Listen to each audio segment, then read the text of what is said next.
You're watching a classic episode of Bass Pro Shops Outdoor World Television. While Tracker Pro Team member and Outdoor World co-host Kevin VanDam may be famous for power fishing, he never shies away from finesse baits when conditions call for it. I absolutely love to fish jigs. I've learned on the tournament trail over the last few years that jigs are a lot more versatile than I used to think. Everybody loves to pitch and flip a jig. It's real compact. You can skip it real well underneath docks and get it into brush and bushes. It's real weedless, and it's got a profile that attracts big bass without a doubt. But in the last few years, I've learned that there's so many more ways you can fish a jig, and a lot of situations where I would normally choose a different lure, I'm learning that a jig can not only be a better lure, but it catches me the quality of fish that I need to win tournaments. Given Kevin's high-test personality, he just can't stand to leave well enough alone. Maybe that's why he's one of the most successful tournament anglers of all time. Most fishermen drop their finesse baits into a likely spot, jig a few times, and reel like heck to get the bait back in the water. But Kevin's developed a technique that gives the classic jig and pig combo a fish-catching split personality. Oh, they'll bite it even in open water. And one of the things I've learned with that jig is that if you just match the conditions, the color of your jig and your retrieve, I can be real successful when I have a hard time getting them to hit bigger, flashier lures. The great thing about a jig is how subtle the presentation.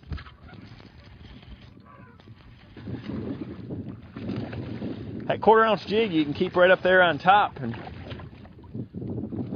they'll just blast it like that. Where if I would have thrown a spinnerbait up there in that clear water, it's this deep, I think he would have ran from it. So the jig is just so subtle, and that's what they're up there to do. There's a lot of little bluegills and brim up there near the bank, and that's what that jig is imitating.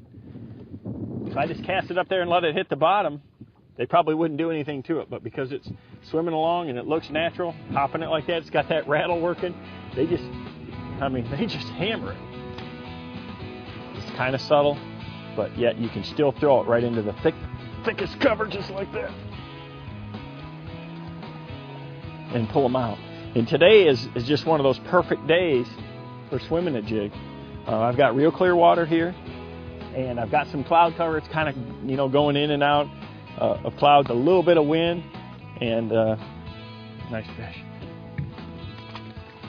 And I can fish it through these cover, the thick tree tops, the grass, and I don't get hung up, I don't get fouled up. And when I get it in the open, I can work it along pretty quick, and I get bites in the open, or I can let it fall and work it right into. Oh, that's a good one too.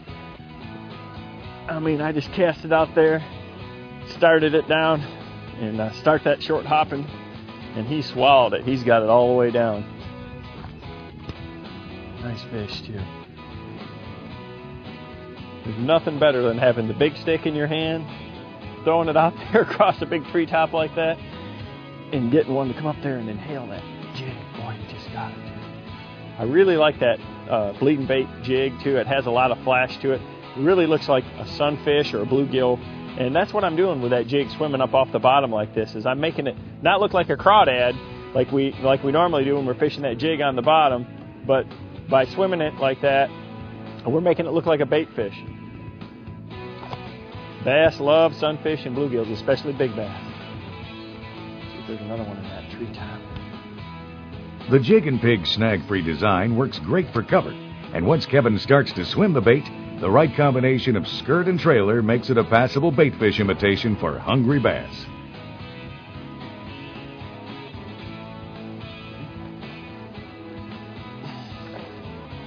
That's a good one there too. He was right up there against the bank too. The right tackle brings the whole package together. Perfect for that wind blowing. Kevin's gear today includes a 7-foot 4-inch Quantum PT Tour Edition Series rod, heavy action, a Quantum Accurist AC 500 PT reel, 25-pound test Bass Pro Shops XPS fluorocarbon line, and Strike King 1/4 ounce and 1/2 ounce bleeding bait Premier Pro jigs with Denny Brauer 3X trailers.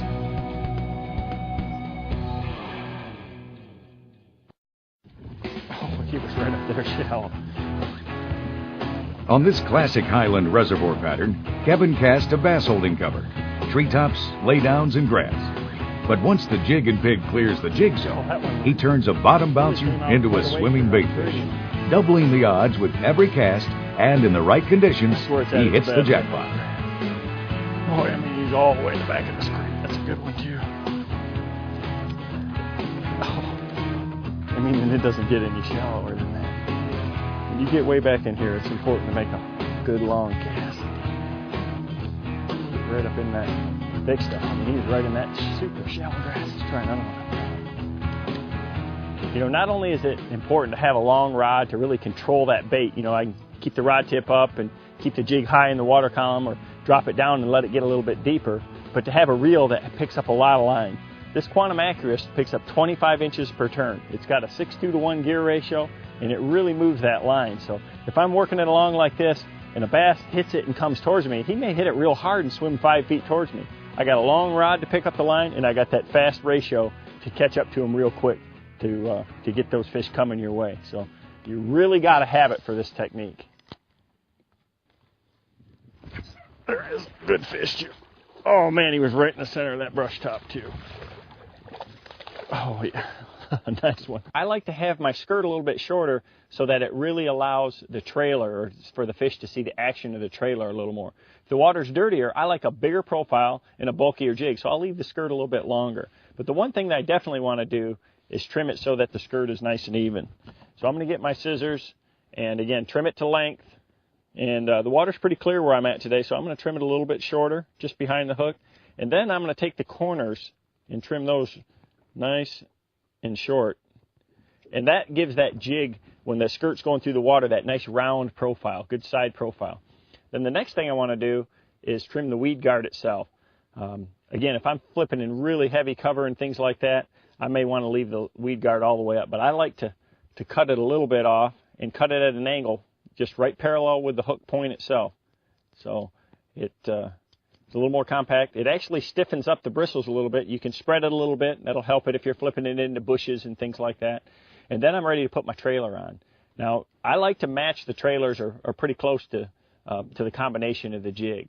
So, you know, with a black and blue jig like this, with the Bleeding Bait series, there's several colors that I could put on there that really match the jig. You know, you can put an electric blue on there, black blue flake. I like the flashier colors, the colors that have a lot of flake in them. On the brighter days, you get a good flash off them. On a darker day with clouds and things like that, this glimmer trailer, it's kind of got a bluish shimmer to it, is a real good look to it. It's going to look a lot like a shad in the water when it's coming through there.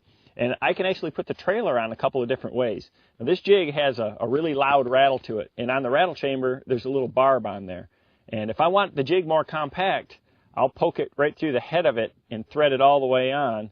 And I like to just put a little drop of super glue right here on the head and thread it all the way up. And that way I've got a more compact jig. The trailer's not as long that way. It's imitating a smaller forage species. You know, this again could be a shad, could be a bluegill, depending on the water clarity and where you're fishing.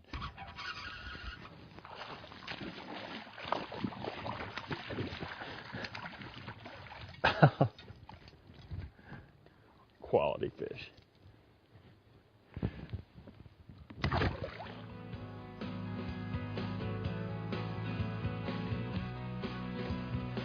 Tell you, it is so important to have good habitat if you want to have quality fish like that right there.